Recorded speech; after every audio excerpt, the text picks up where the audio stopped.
Welcome, and thank you for joining us today. My name is Ellen Wilson, and I'll be the moderator for this expert briefing for the media, which is hosted by the Johns Hopkins Bloomberg School of Public Health.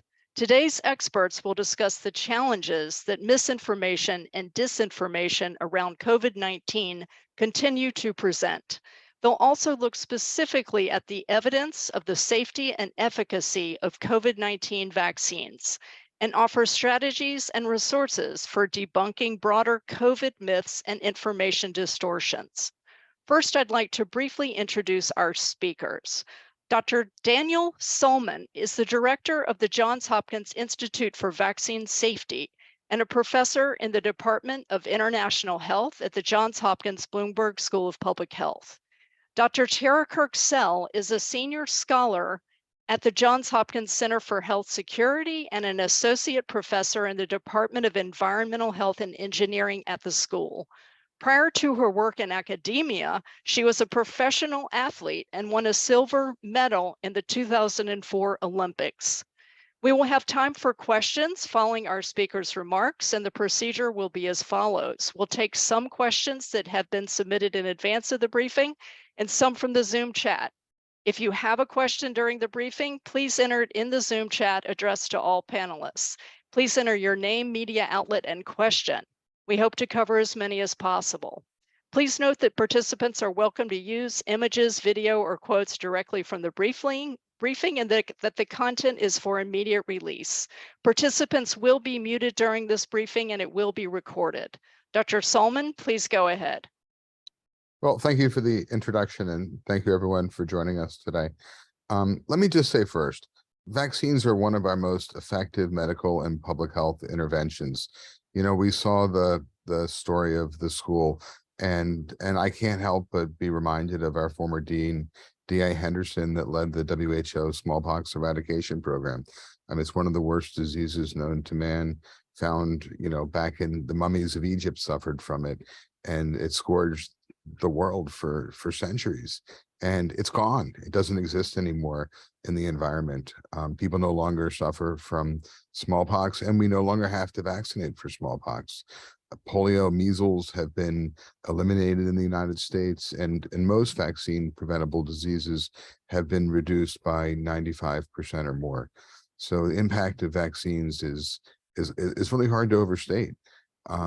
Vaccines that we routinely use are very safe. But no vaccine or medication is perfectly safe. Often vaccines will cause short-term side effects, fever or sore arm. These go away on their own, and they show your immune system is responding to the vaccine. And very rarely, vaccines can cause more serious adverse reactions. But at the end of the day, no decision is risk-free, and one must balance the risks and benefits when they make a decision about vaccines. We know from large randomized clinical trials that are done before a vaccine is authorized or licensed that the benefits outweigh the risk for the persons studied in the trials. But it's only after a vaccine that's really widely used that we get to know the full safety profile of a vaccine. And we use large healthcare databases to study rare adverse reactions or adverse reactions that might happen in subpopulation. But once we use a vaccine in very large populations, we know that by coincidence, there will be things that happen after vaccination that people might think were caused by the vaccine. If we vaccinate everybody today, every bad thing that happens tomorrow will have happened a day after the vaccine, from car accidents to cardiovascular, you name it, right? By chance alone. And we use science, we use large healthcare databases, we use rigorous epidemiological studies to determine if that is coincidence or is it causal. And at the end of the day, we need this science that needs to be rigorous, it needs to be timely, it needs to be objective so that we can separate fact from coincidence. At the end of the day, people want this science. Most people are still relying on their clinicians and healthcare providers. They want it from trusted sources. Again, most people trust their doctor for vaccine decisions, and they want this delivered in a way that's understandable, in a way that's useful. We recently developed a website that tailors vaccine information to the user, what we know, and what they're worried about. And this website includes personal stories and animation to address people's concerns. Check it out. It's pretty cool. letstalkshots.com. Great, Dr. Salmon. Thank you. Now we will hear from Dr. Sell. Dr. Sell, please go ahead. So much. We know that health-related misinformation and disinformation are big problems, and we've heard from Dr. Salmon some of the issues that are involved here. But let me put it another way. We estimated that in late summer 2021, misinformation and disinformation caused 2 to 12 million people to be unvaccinated, and that caused about $50 to $300 million of harm per day. Every day during that time, our estimates were that misinformation and disinformation were causing 15 to 90 COVID deaths, and that has a lot of cost. And you can see some of that calculation in the brief that we're posting in the chat. And we believe that the situation is similar today because COVID is still killing about 300 people a day, and misinformation is a leading cause of voluntary under-vaccination. However, I want to just note that the spread of misinformation and disinformation isn't a new problem. It's just a problem that's been worsened by many of the conditions we see today. Social media, a polarized society, a monetized media market, just to name a few. And it's often hard to manage because some of the most effective misleading information has some kernel of truth in it that's then twisted and twisted. Some things can be misleading, but because many parts of the situation aren't known, they can be difficult to fully refute. And other things require a lot of nuance to explain. So it doesn't sort of work in a soundbite.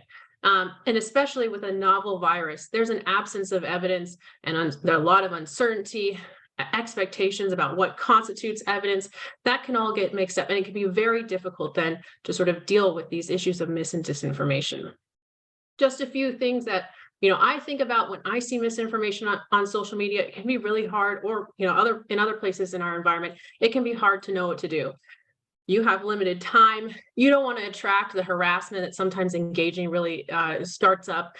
You don't want to elevate that lie. And yet at the same time, you don't want misinformation to keep rolling along. And we know that debunking can work in many circumstances.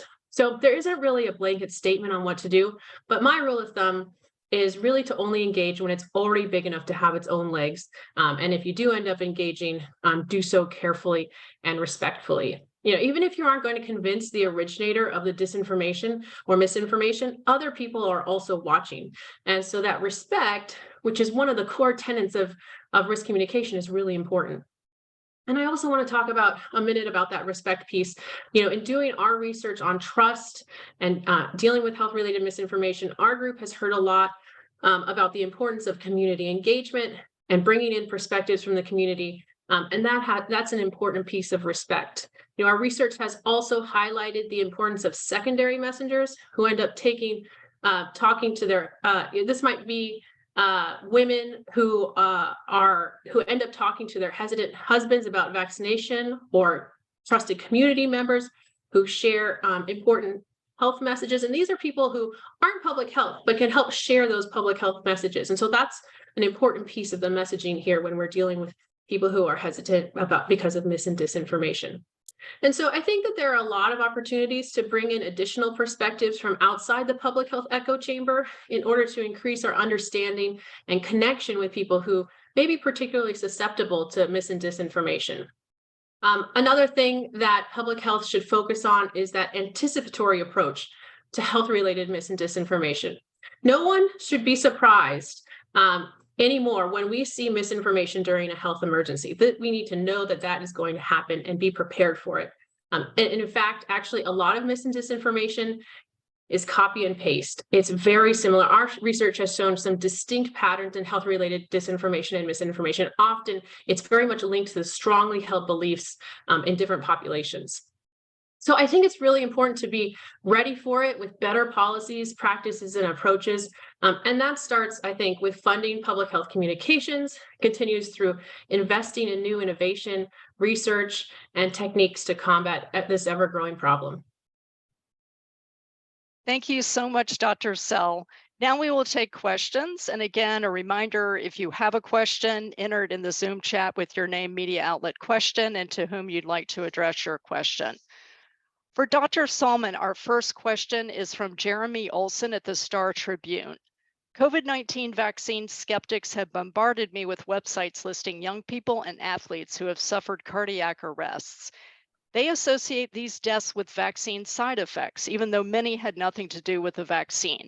But just because they rely on junk science and speculation doesn't mean the underlying concern is necessarily wrong.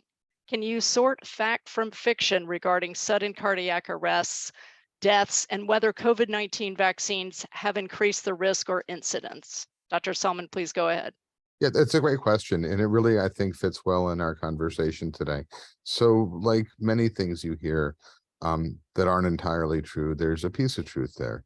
So we know that mRNA vaccines can cause, and in fact do cause, myocarditis. And the highest risk group is younger men. And after the second dose of the vaccine, it's really pretty rare. And the risk gets lower for older age groups and among women. Most of those cases resolve themselves pretty quickly, and often, people are admitted to the hospital within a couple days. They're let out. Long-term studies show that vaccine-induced myocarditis is less severe than viral disease-induced myocarditis. And globally, there's been a couple of deaths reported that may in fact be due to myocarditis. But that's a couple of deaths out of billions of doses that have been distributed around the world.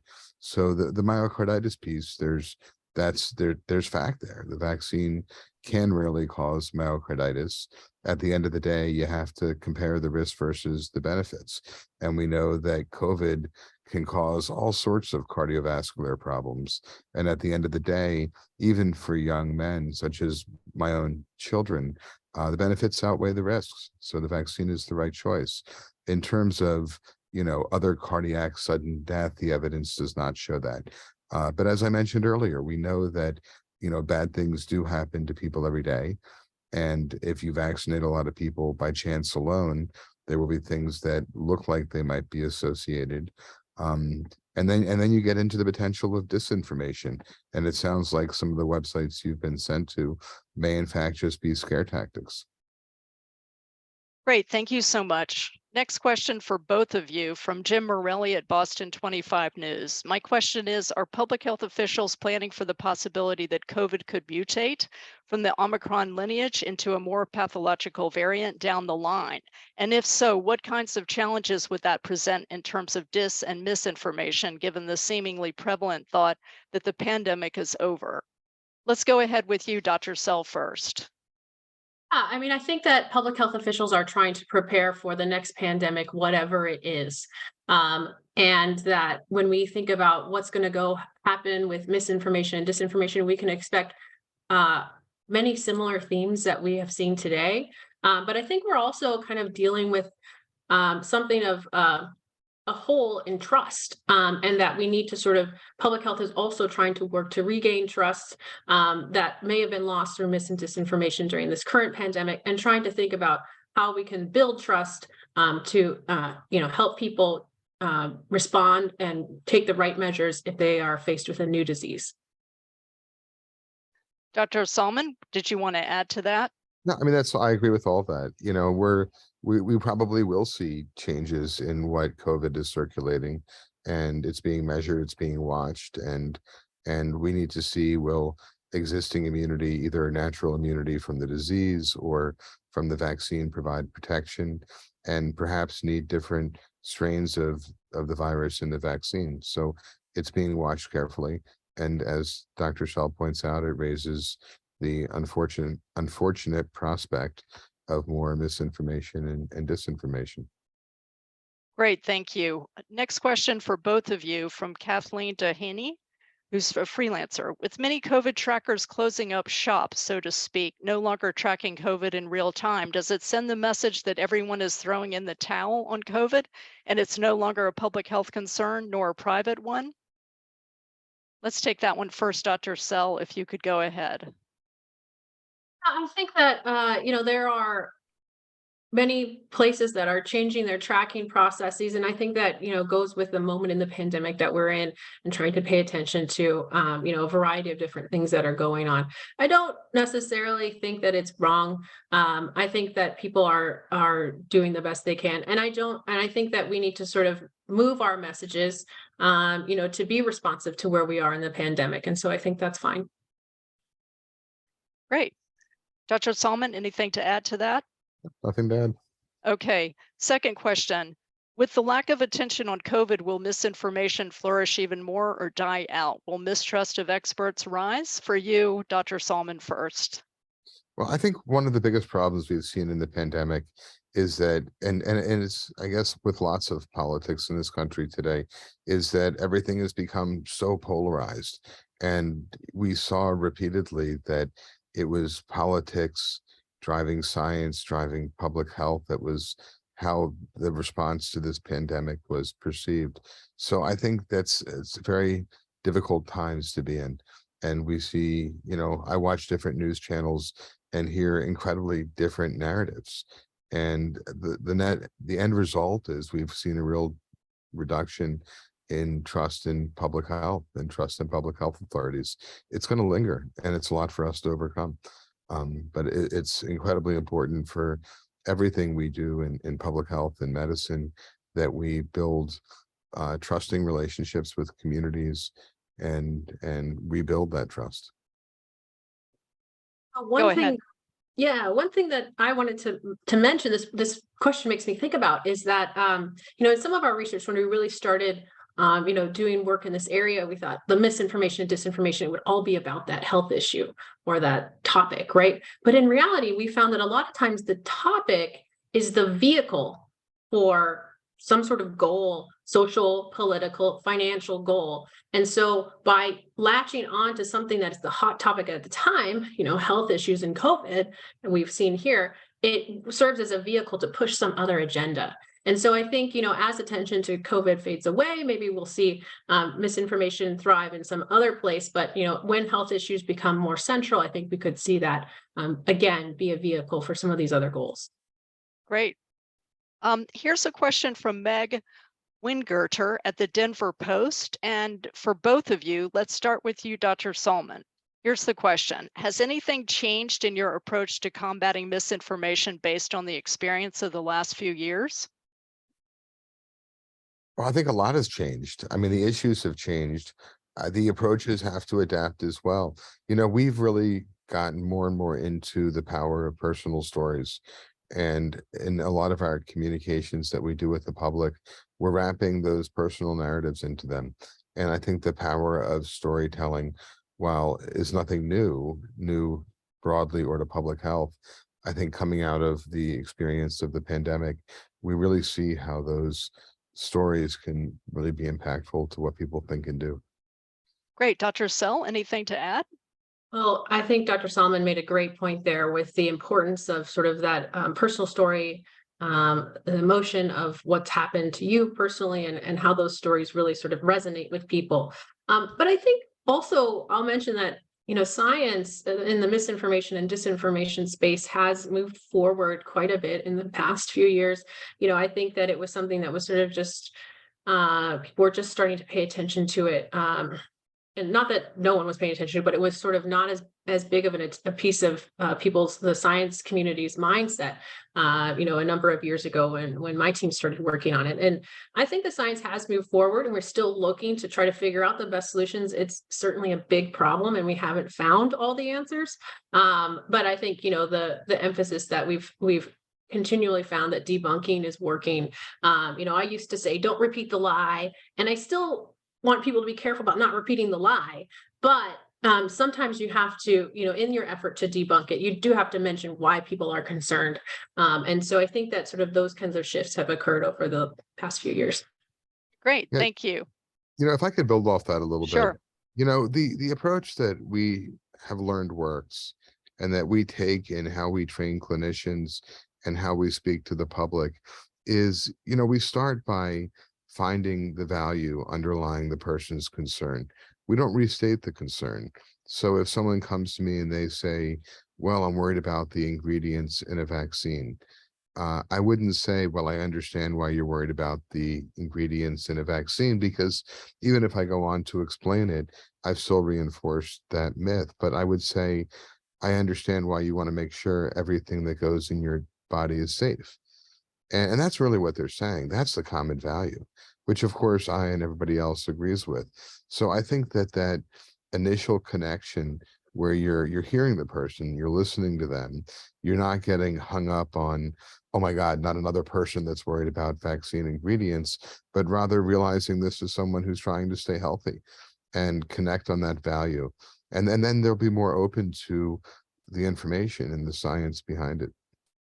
Great, Yeah, thank I'll you. actually, can I just add one more thing? Because I think that this is such an important piece of the conversation here, that really listening to people is part of the story, and understanding sort of where they're coming from rather than sort of just paternalistically saying, here's the solution. I think that, getting to understand where people are coming from, their values and beliefs, what their core concerns, and things that are important to them really are, is just so critical in having these conversations. And maybe you won't have success in the first conversation, but you'll preserve that relationship for another conversation down the line. Fantastic. Here's a question for both of you, and we'll start with you, Dr. Salmon, from Associated Press, Angelo Fischera. Can you discuss the impact of COVID-19 vaccine misinformation on vaccines more generally? Are we seeing a change in perceptions or practices around other traditional vaccines? Yep, it's really a great question, and it's one that that I'm worried about, and a lot of people are worried about. And the answer is, it seems like a little bit, but it's too early to know for sure. I mean, we see that, and the reason is that in terms of when people get vaccinated, especially among children, and then how long it takes to collect that data, and what we're seeing are little drops. So CDC put out a couple of reports showing a small increase in the number of children that had exemptions to school immunization requirements, but a lot of those vaccines were actually delivered before COVID. So, another year or two, we'll see more. A lot of how we measure vaccine coverage among children is random digit phone surveys of children 19 to 35 months. So again, it just takes time for that to come in. We've seen small drops in HPV vaccine coverage, although we've seen more substantial drops in ordering. So what we're seeing is a little drop in other vaccines. I hope that's all it is. Time will tell, but we're certainly vulnerable. And frankly, I'd be surprised if we don't see a more substantial impact. I mean, we've seen so many people have become so strongly opposed to COVID vaccines. And I say so many, I mean, it's still a minority of the population. 80% of people have gotten vaccinated, but of those people who remain unvaccinated for COVID, many of them are very strong in their beliefs, and it would be surprising if that didn't bleed over to other vaccines. Great, thank you. I don't really have a ton to add to that, but I'll just emphasize that a lot of these attitudes, and hesitancy about vaccines can be more like more dense in certain areas. And so it's not like we're reducing all the way over across, then that reduction can be sort of absorbed. It can be a large cluster of people who are then hesitant, and that makes them especially vulnerable if they're becoming more hesitant in general about other vaccines. Great, thank you. And for you, Dr. Sell, we'll have you take this one first, and then Dr. Salmon. From Darius Tahir from Kaiser Health News. Comparatively, does it feel like public health skeptics outgun people in the public health world? That is, have more access to bigger megaphones?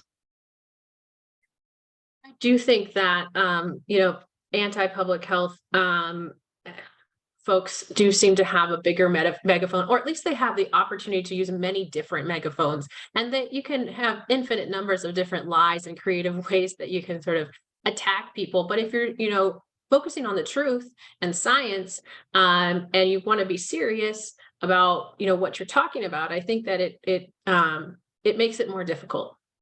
So I agree, basically. Dr. Salmon? Yeah, I mean, I don't really have much to add to that, other than to say maybe, who's listening to which megaphone is perhaps part of the issue as well. Great, thank you. Another question for you, Dr. Salmon. What are examples of the costs of misinformation? I'm sorry, would you repeat the question? Sure. What are some examples, specific examples of the costs of misinformation? Well, I mean, this has been going on a long time. I mean, if you go back to the 1970s and 1980s, there were huge controversies over the wholesale pertussis vaccine. In Japan, there were a couple infant deaths initially attributed by the media to the vaccines, though investigations showed that wasn't the case. In Japan, in the UK, in Sweden, we saw huge drops of vaccine coverage because of a proliferation of misinformation. We saw this with MMR vaccines and autism. In the Ukraine, there was a child that died shortly after getting a measles vaccine. And despite the fact that investigations showed that they were coincidental, not causal, there were huge drops in measles vaccines coverage in the Ukraine, and it led to large outbreaks that were imported to the U.S. and to Israel and other countries. So, this isn't a new story, and it will unfortunately happen again. We saw measles outbreaks in a religious community in New York, and we recently saw a case of polio in that same community. And as Dr. Sell mentioned earlier, they were clustered geographically. They were also clustered socially. This was, a fairly tight-knit community. And if we see one case of polio, there were probably thousands because most polio is asymptomatic. So, there is an ongoing risk of misinformation and disinformation having a really big impact on the health of populations. Great, thank you. And here's our last question, and I'll start with you, Dr. Sell. From Kyle Peppers, WBBJ7 Eyewitness News in Jackson, Tennessee.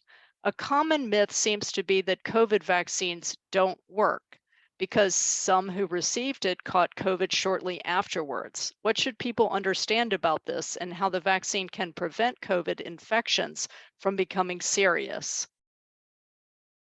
Yeah, so I think that there's sort of this idea that a vaccine gives you like an invincibility shield, right? But we should think about it as something that reduces your risk. It makes it so that you're less likely to catch it, but you still have a chance of catching it. It makes it so you're less likely of having severe disease and ending up in the hospital or dying. And so I think that, when we're thinking about probabilities, it's hard for people to really sort of grasp that. They just think yes or no, but really we need to think of it as a continuum of risk, and it moves you down so that you have less risk. And that's what we're kind of looking for here. Great. Any final words, Dr. Salmon? Yeah, I would just add that there's going to be, we see this with flu as well, where somebody was infected prior to vaccination, they get the vaccine, it takes time for your immune response to build up immunity, and then they see the infections. So, I mean, this is going to happen by chance alone. It does happen. And so it shouldn't be presumed that the vaccine didn't work. And as Dr. Sell pointed out, even if in fact you have time to build an immune response and then get COVID, it's less likely to be severe. Great. Thank you both for your presentations and insightful answers. We will email the links to the resources mentioned today and share it in the chat. And with that, I'd like to say thank you again to everyone for joining us today.